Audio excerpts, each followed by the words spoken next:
Alright mga boss, magandang hapon. So meron kami dito Honda Beat Carb. Honda Beat Carb, engine refresh. Pero may napansin kami, yung kanyang block. Ito yung kanyang lumang block. Right?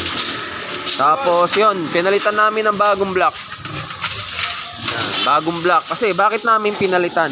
So napansin kasi namin itong kanyang block, no? Yung sa loob, yung ginagapangan ng piston ring is kayod na. Ayan, kayod na mga papa, no? Okay. Kayod na yung pinakaloob niyan. So kung kakapain mo ng daliri mo, yan, meron na yan parang bewang o gatla na biglang lumalalim. So kahit anong palitan natin diyan na piston ring, may singaw pa rin at mag-uusok pa rin or hihina pa rin ang hatak kasi etong mismong block is kayod na. Right? So hindi lahat ng mga engine refresh is kailangan lang linisan ang mga piyesa, no? Hindi. May mga pinapalitan din talaga diyan. Katulad nito na encounter namin. So pero bihirang-bihira lang din sa Honda Scoopy at saka sa Honda Beat ang nakakayod itong liner, no, sa loob. Bakit kamo? Kasi nakita rin namin na parang natutuyuan din itong makina ni boss kasi may mga indikasyon na nasusunog yung kulay ng kanyang loob ng makina. So yun.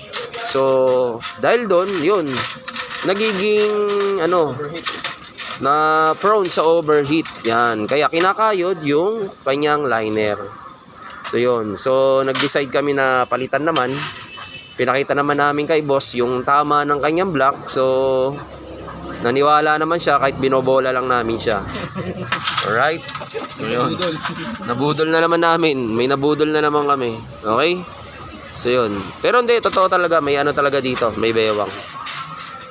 Alright. So yung pinalit namin na block, matibay naman yan mga papa. Subok ko na to. Bibigyan ko pa ng warranty si boss na 5 buwan. Basta wag lang siyang matutuyaan. Yan, ng langis. Alaga lang sa langis. Alright? So yun. Alright. Yan. Konting tip lang mga papa sa mga block natin. Pero sulit na rin tong block na to kasi stock pa to. 1 dekada na ata tong motor ni boss. Second hand niya lang din nabili. 3 taon na sa kanya. So what more pa sa dating may-ari, no? So yun. Mamaya, very good na yan. So, right, Imworks Earth Touring Garage. Yan, si Diego Works ang bumanat. Napaka-pogi.